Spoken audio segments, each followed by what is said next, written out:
Hello, Wes Bryan here, edutainer with ITProTV, and in this edition of How to Get Started in IT, I would like to tell you about how you can use your IT skills to earn money on the side. First, let's talk about some of the benefits. Do you need additional income? Well, this is a great way to create additional income streams. Well, there's also the flexible schedule. Do you want to work on your own time? Do you want to work maybe evenings or weekends? Yes or no, it's up to you. You can set your own hours. Another convenience is you'll find a relatively small upfront cost or overhead, for the most part. Also, remember that professional growth is an important part of every IT tech's journey. You can expand your contacts, you can build your skills. For example, I have a friend. Client comes to him to solve an issue with a display device. This simple scenario allows you to practice not only the technical and operational procedures of troubleshooting, but also professional communication likewise. But before we go off to the races, let's talk about some realistic pitfalls that can bury your side hustle. 2 words: unexpected expenses. So what can lead to unexpected expenses? Complications, if you don't see them coming, lead to additional problems. How about spare parts? Do you need insurance? These are some of the potential issues that can cripple your side hustle before it even gets started. So let's go ahead.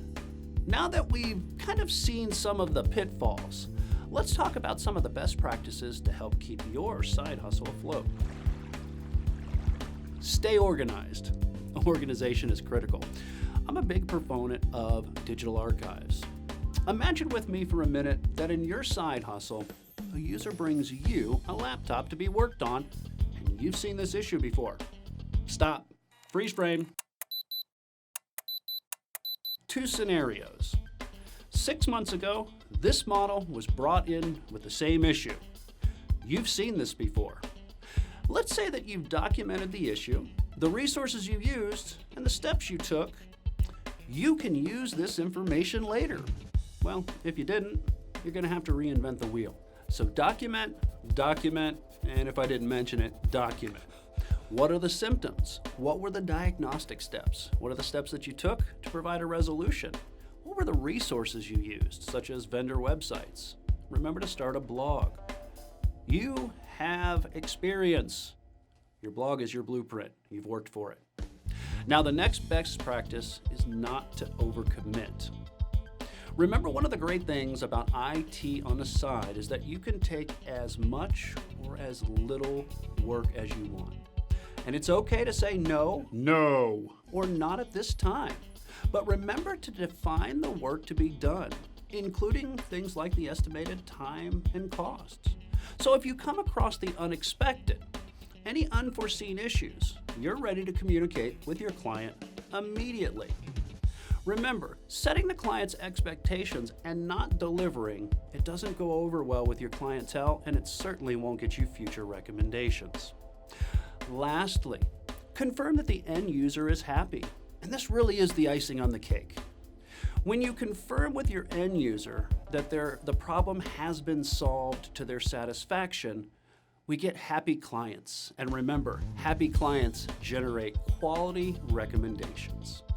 So remember that in the end, IT as a side hustle is a great way that you can earn additional income, provide you with flexible scheduling, including professional growth, as long as you're aware that the unexpected can occur. You document your process.